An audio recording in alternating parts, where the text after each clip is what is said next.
बिस्मिल्लाहिर्रहमानिर्रहीम। अस्सलाम वालेकुम। मैं हूं आसिफ और आप देखते हैं आसिफ फूड एंड टेस्ट। आज मैं आपके साथ जो सेब का मुरब्बा है उसकी रेसिपी शेयर करूंगा। बिल्कुल आसान रेसिपी है। इसे अक्सर गर्मी वगैरह में इस्तेमाल किया जाता है और जिन लोगों को गर्मी हो यानी जिगर के अंदर गर्मी वगैरह हो तो उनके लिए ये बहुत ही मुफीद है, क्योंकि इसकी जो तासीर है वो ठंडी होती है। रेसिपी अच्छी लगे तो लाइक करें, ज़्यादा से ज़्यादा शेयर करें और जो लोग चैनल पे नए हैं वो प्लीज़ चैनल को सब्सक्राइब कर लें और जो घंटी का बटन है उसको ऑल पे क्लिक कर दें ताकि मेरी आने वाली हर नई वीडियो आपको आसानी के साथ मिल सके। तो आइए बनाना शुरू करते हैं। तो इसे बनाने के लिए मैंने 6 अदद सेब लिए हैं, जिनको मैंने धो के अच्छी तरह से वॉश कर लिया था। इनका जो छिलका है वो उतार लेंगे।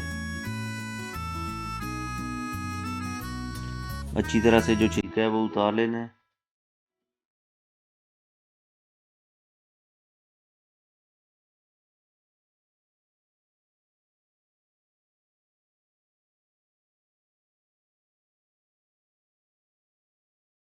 इस तरह जो हमारे पास सारे सेब हैं उनका जो छिलका है वो हम उतार लेंगे।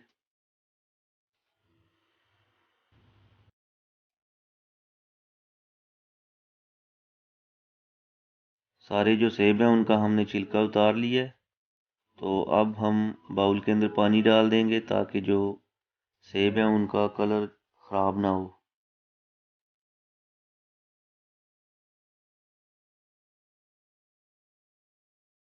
तो अब हम कढ़ाई के अंदर पानी डालेंगे।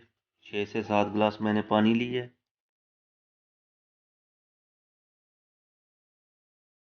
चूल्हे की जो फ्लेम है उसको हाई कर देंगे और ऊपर से कवर कर देंगे ताकि जो पानी है उसके अंदर अच्छी तरह से उबाल आ जाए।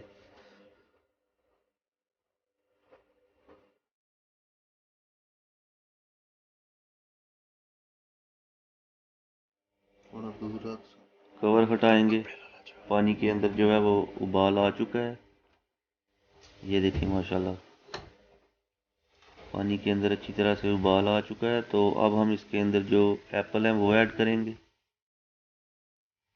और तकरीबन 10 मिनट तक जो है वो बॉईल करेंगे। अगर आप इससे ज़्यादा करेंगे तो जो एप्पल हैं वो टूट जाएंगे, इसलिए तकरीबन 10 मिनट तक हम बॉईल करेंगे।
के अंदर जो है वो हम एप्पल ऐड कर देंगे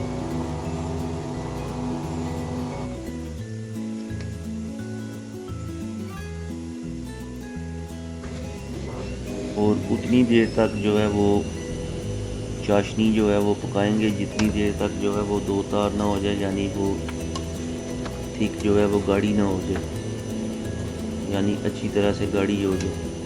उतनी देर तक जो है हम पकाते रहेंगे।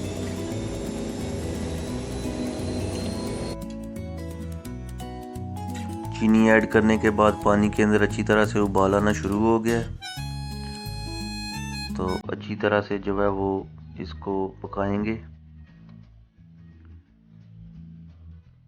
ताकि जो चाशनी है वो अच्छी तरह से थिक हो जाए, गाढ़ी हो जाए।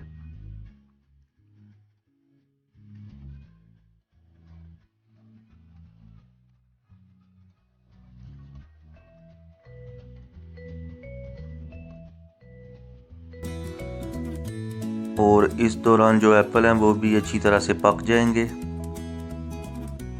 चूल्हे की जो फ्लेम है हमने ऑफ कर दी है।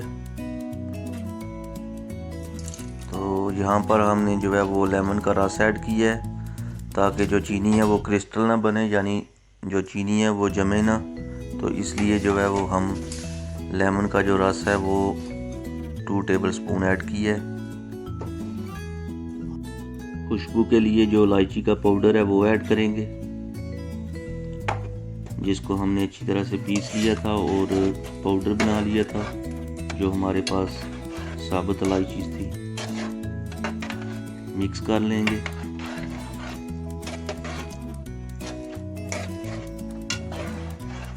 मिक्स करने के बाद इनको हम जो है वो बाउल के अंदर शिफ्ट कर देंगे और ओवरनाइट के लिए रख देंगे।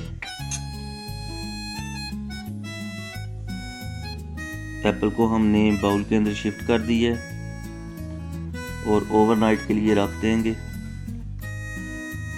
ताकि जो एप्पल हैं वो चाशनी को अच्छी तरह से चूस लें, यानी कि सक कर लें।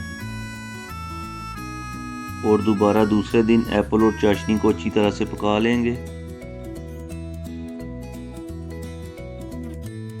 एप्पल को पतीले के अंदर दूसरे दिन जो है वो हमने शिफ्ट कर देना है और दोबारा जो है वो लो आंच पे पकाएंगे ताकि जो शीरा है यानी जो चाशनी है वो अच्छी तरह से एप्पल के अंदर चली जाए। ये देखिए माशाल्लाह दूसरा दिन जो है हमने इनको दोबारा जो है वो चूल्हे पर चढ़ाया है और जो चाशनी है वो अच्छी तरह से जो है थिक हो चुकी है। तो अब ये तैयार है। ये देखिए माशाल्लाह फाइनल लुक।